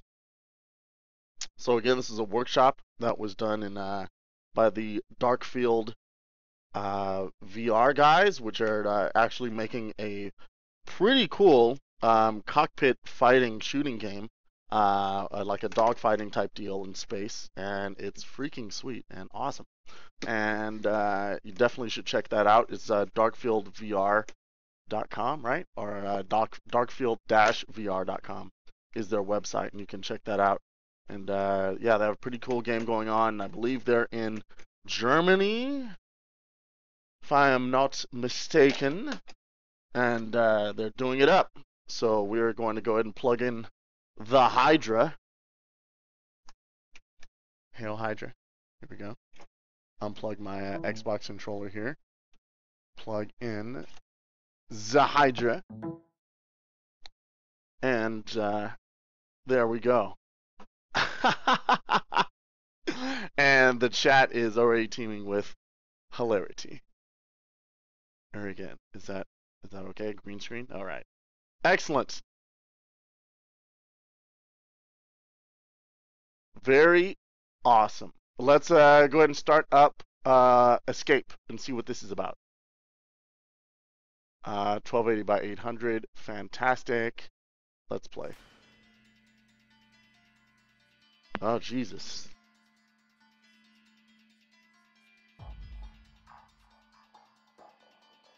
What the hell?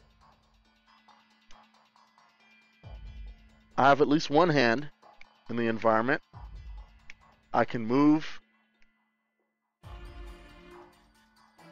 with ah,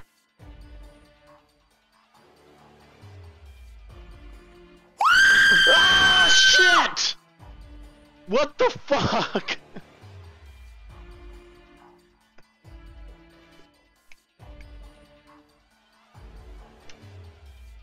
God damn it. Some child in 5 days in the workshop made a game that scared Bruce. Can you? Can you?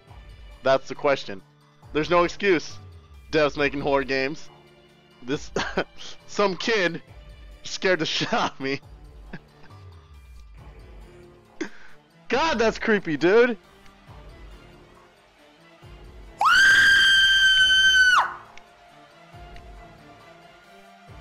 What the fuck?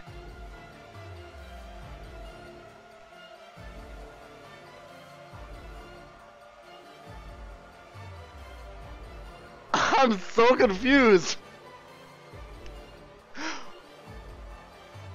Am I moving? I have one Hydra hand.